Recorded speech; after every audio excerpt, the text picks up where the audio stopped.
Welcome back. Stasa23 here, back again with some knife therapy for you. And the knife I have in front of you today is a budget blade coming from Kershaw. It's the Kershaw Atmos, the 4037 Atmos.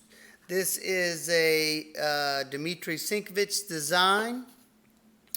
He's been doing a lot of collaborations with Kershaw, ZT, and some other companies out there. And he definitely has a distinct design influence, and I like tons of his designs. The 0450 from ZT could have been my absolute all-time favorite EDC knives, but for my hands, it just did not work, unfortunately, in the ergonomics department. Can't all win, and that one just didn't happen too. But this is not about that knife. This is about the Atmos. So let's take a quick look at it. You got an overall length of 7 inches, blade length of 3 inches, cutting edge of 3 1/8 inches, a handle length of 4 inches, and a grip area of about almost 3 1/2 inches. Let's see, I don't have my calipers nearby, but I'll just say this is about an average thickness. It's probably under a half inch. Let's see, I can do it with my handy dandy ruler I have right here. Let's check it out. I'm definitely unprepared for this one. So yeah, look, it's a good bit under half inch.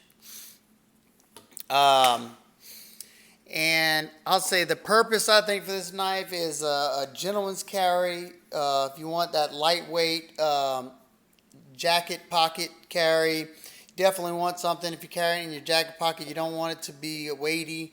You don't want it to pull the pocket down. This thing is perfect for that. And one reason why I decided to pick up this one over, say some of the other budget knives. First off, I like the Sinkovich designs. Second of all, the weight on this guy is just absolutely phenomenal. And third of all, they did not put that damn that speed assist in here. This thing is riding on the KVT ball bearing system, and as you can see, it has just as snappy, if not snappier, action than the spring assist. Absolutely love the KVT bearings. Look at this. Drop it like it's hot, people. Let's get into this blade. You got this nice classic drop point blade with this swedge in the middle. Gives it that added sexiness. You got vertical satin on the grinds and on, well, my camera didn't want to focus, on the swedge. What in the world is going on? On the swedge, you have horizontal satin on the flats.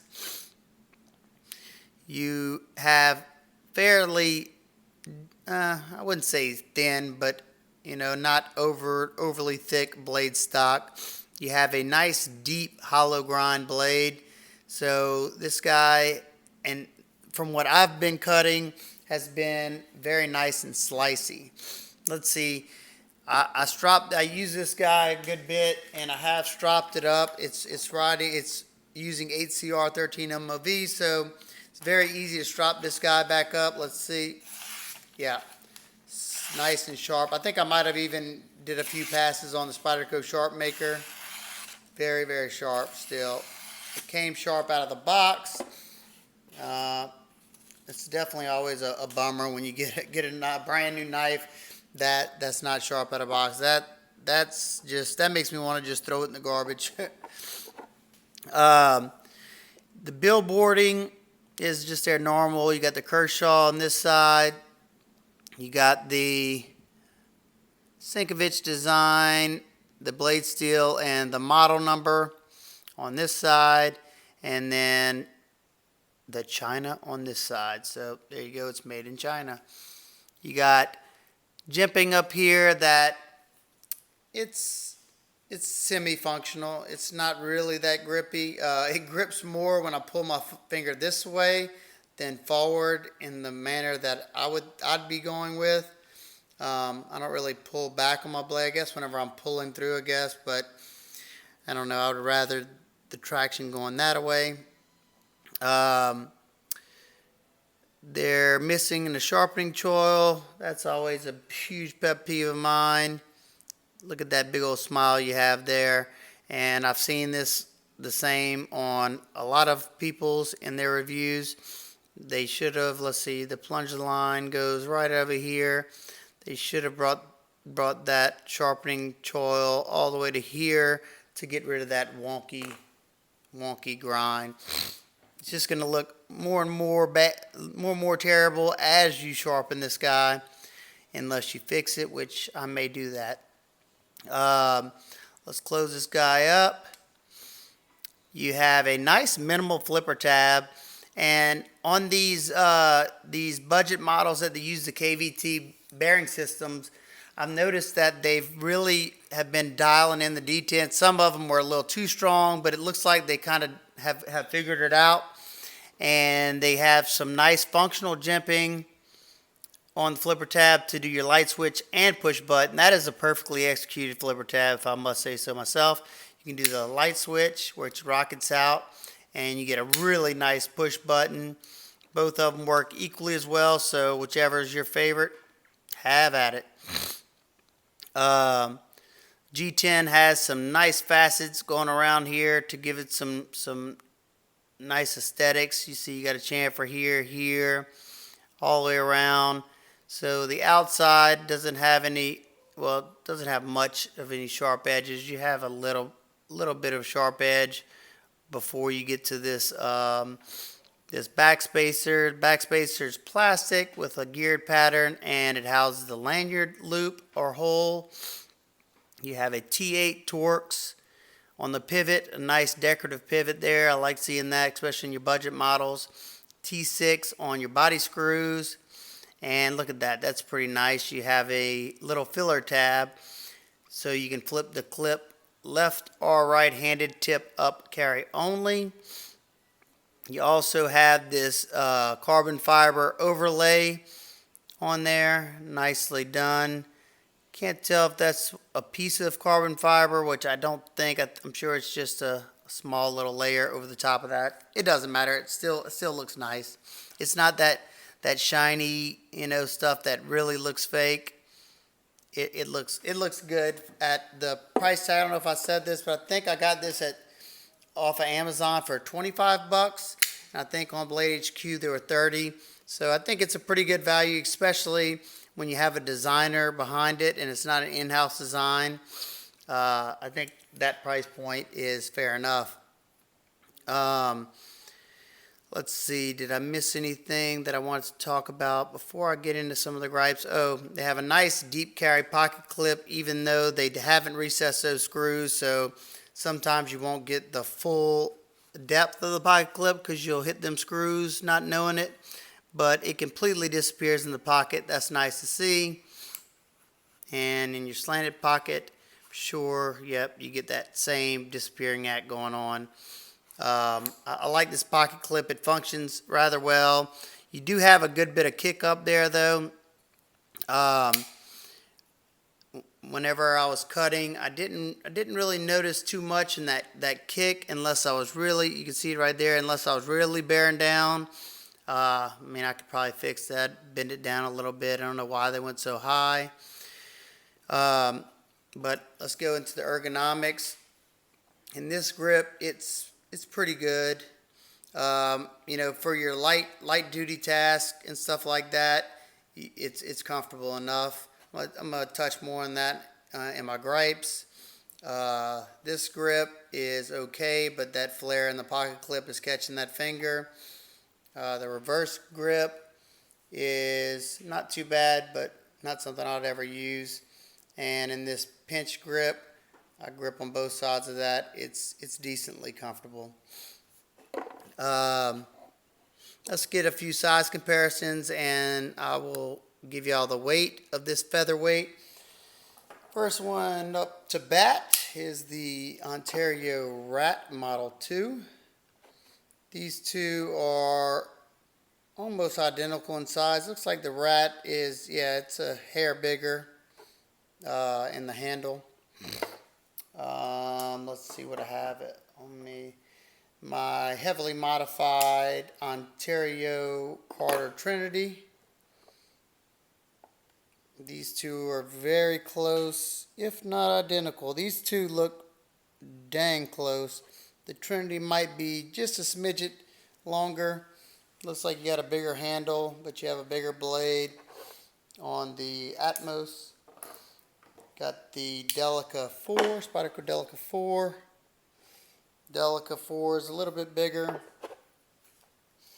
Got the Kershaw Injection 3-inch. These two are very close in size. You got a little bit more length on the injection. This is modified by me. I added that swedge and thinned out the grind. One more last one. QSP Parrot also modified this guide too. Just practicing, honing my skills. The Parrot is a good bit bigger too. Let me know if y'all want to see some of these modifications that I've done. If so, I'll make a video on all the ones I've done recently. So before I talk about my gripes, let's see how light this thing is, because I can't even tell I have this guy in my pocket. It's so light, being that all you have is this inset liner, and then this side's just the G10 with the carbon fiber overlay. 1.88 ounces. That is ridiculously light. Like I said, I forgot it was in my pocket many times, which could be bad. It could go through the wash. One more last thing. They did a good job of, it's hard to show, doing that little cutout right here so you can get to the lock bar fairly easily. Actually, really easily. And oh, it's so nice. So let's get into a few of the complaints, and then I'll let y'all go. First off, like I said before, this edge termination is just terrible. Terrible. I mean, it's an easy fix. Wish they would pay more attention to that kind of stuff. It just makes the knife look worse and worse the more and more you sharpen it. I don't know if I can show this, but the tip terminations not the best. I don't know if it's not even. I haven't really looked at it hard enough, but I don't know. The grinds are a little off, but I mean, that's pretty common in most of these China-made Kershaws. But I think one of the biggest things, besides that ugliness right there, one of the biggest things I noticed about this knife, besides it being pretty bad off-centered, and I've heard from a lot of other people that theirs was pretty bad off-centered too, and I've done all the tricks to get it back centered, but that's as best I could do. But like I said, the one thing that I did notice that kind of hurt the functionality of the knife to me is I was trying to cut up a big TV box that was it was like 2-ply. It was pretty thick stuff, and I was also testing out this guy, the Kaiser Sheepdog, Mini Sheepdog. If the review's not up yet of this one, it will be coming soon after this one, or vice versa. And this guy, it zipped through the cardboard, and I figured, being that this one's, not super thick stock, you had a nice deep hollow grind, it would zip through it, and it did. But being this is thin G10, all these edges, I'm not going to show because it's so dark, but all these edges have 90 degree edges on them, and it was somewhat painful whenever I would squeeze in there. Watch. See the lines of my fingers digging into my fingers right there? I mean, it's an easy fix. Just, get some sandpaper and just knock off that edge, but I don't want to have to do that to a knife I just bought, If I decide to keep it, then I probably will do it. But another thing, and I noticed, a lot of liner locks that have thin G10, this right here, this portion right here is super sharp. I mean, you can see how thin it is. if I can get the camera to focus. Yeah, I've done so many videos tonight. This is the only one. Okay, see how thin that is, and then you have that 90-degree edge on there. Whenever you're bearing down on the knife, that portion's sticking up higher than everything else, and you feel that. It's pretty uncomfortable. Now, it wasn't uncomfortable enough to where I felt like I had to put on gloves.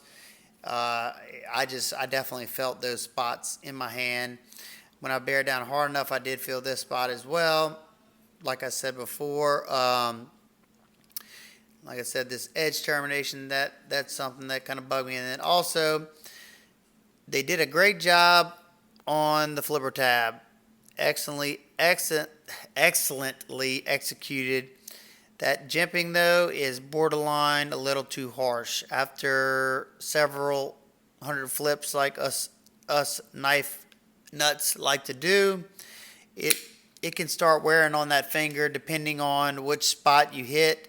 If you hit it just right, it digs in and it doesn't bother me that bad. But I don't know if I'm hitting it on the corner of one of those, so you can see how sharply cut they are. It's deep cut and it's sharp.